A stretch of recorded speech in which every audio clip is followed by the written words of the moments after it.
Sometimes fate brings us back to the very hands that once held us in our darkest hour.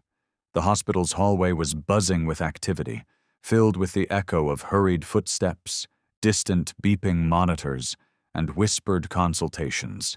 Dr. Raymond Cain, the head of one of the country's largest healthcare corporations, had decided to visit one of his oldest philanthropic projects, a public hospital in the heart of the city. Unlike his usual formal visits, today he arrived without any entourage or prior notice. He wanted to see the place as it truly was, not polished for a billionaire's visit. Wearing a plain gray suit and a soft cap to blend in, Raymond walked slowly down the familiar corridors. His eyes scanned the peeling paint, the tired faces of overworked nurses, and the humble determination in the eyes of the patients. It had been decades since he last stepped foot in a public hospital.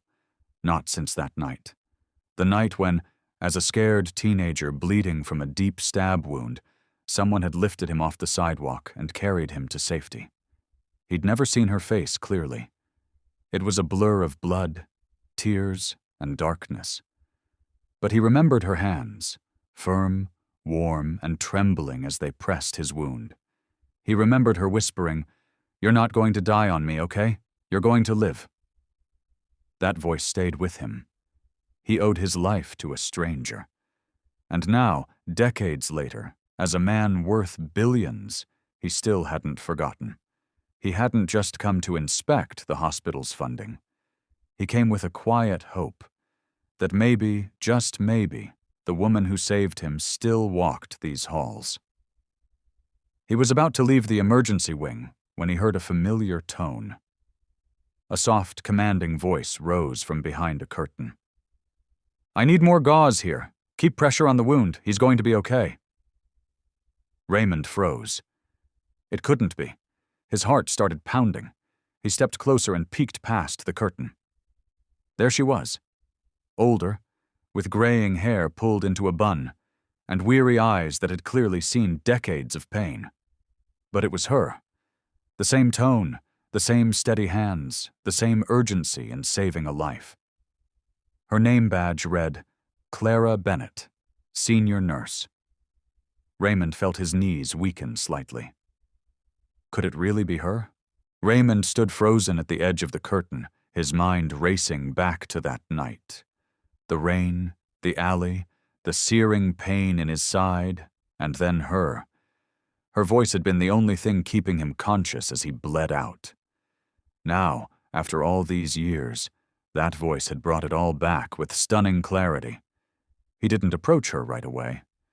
Instead, he quietly stepped back and waited outside the emergency room, his hands trembling. He watched Nurse Clara move from bed to bed, tending to patients with the same fierce compassion that had saved his life decades ago. Time had worn lines into her face, but her spirit hadn't aged a day. When her shift ended, Clara slowly walked toward the bus stop outside the hospital, unaware of the man trailing behind at a distance. Raymond followed quietly, not out of hesitation, but out of fear. What if she didn't remember him? What if she thought this was all a mistake?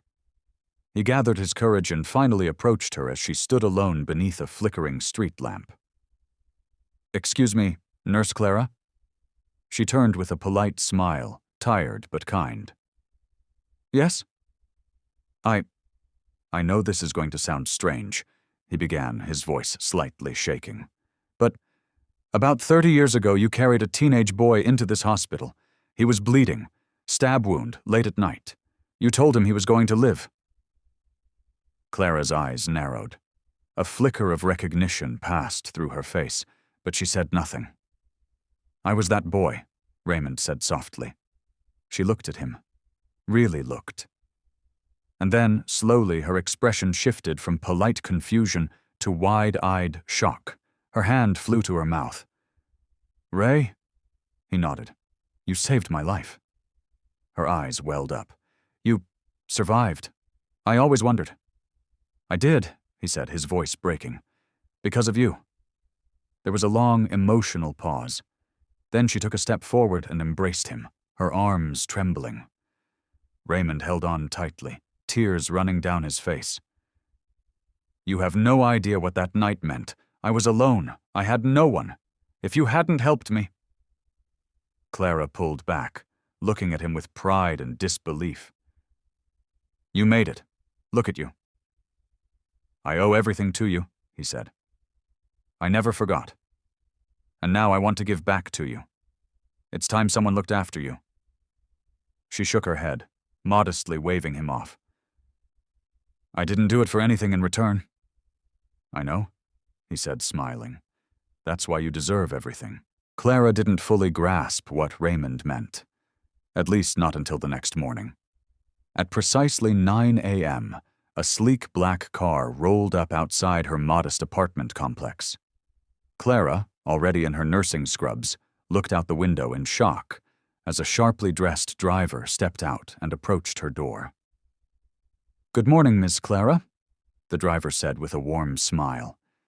"Mr. Raymond has asked me to escort you to a special breakfast." Clara hesitated.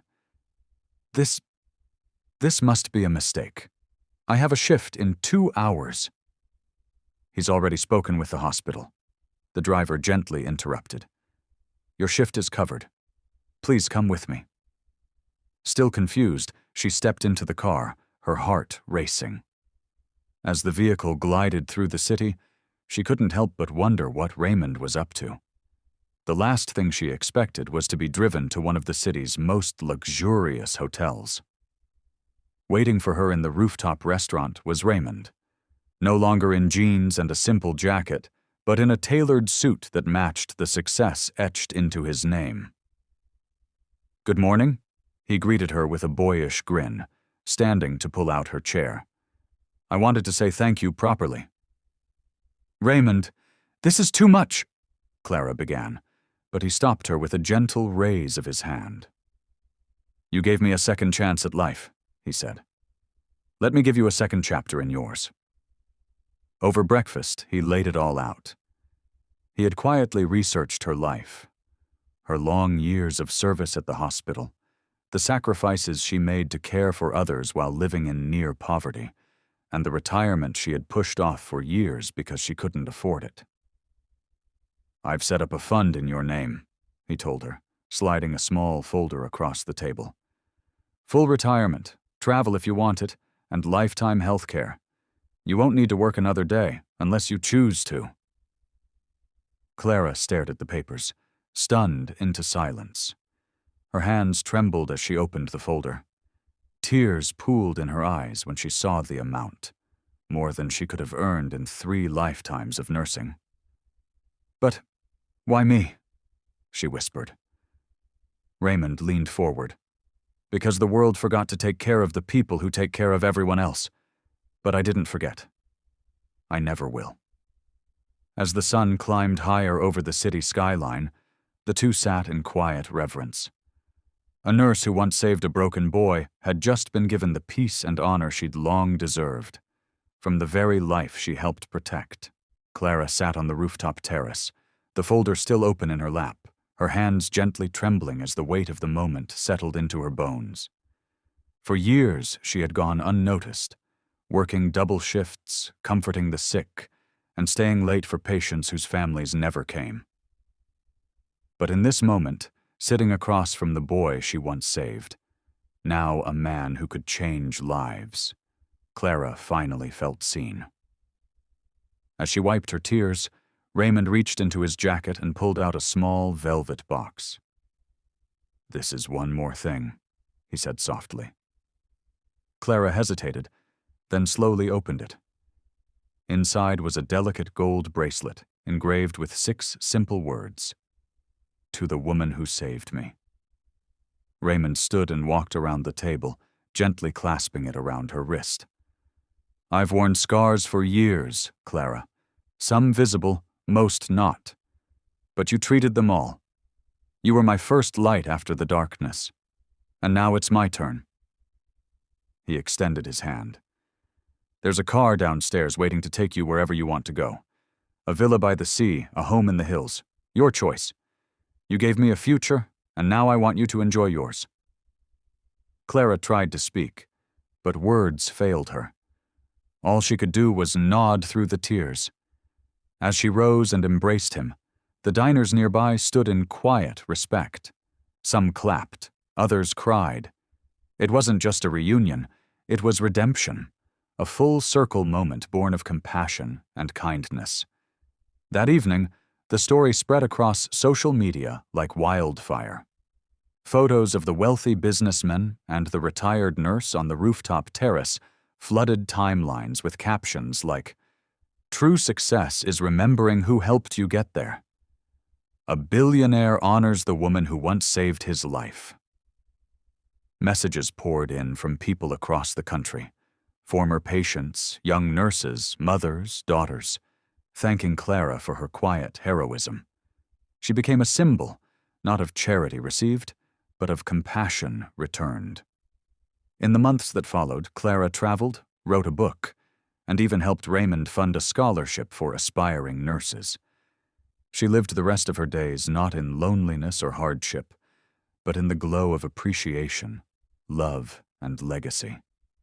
And for Raymond, no award, no deal, no fortune ever matched the peace he found in repaying a debt not of money, but of the heart.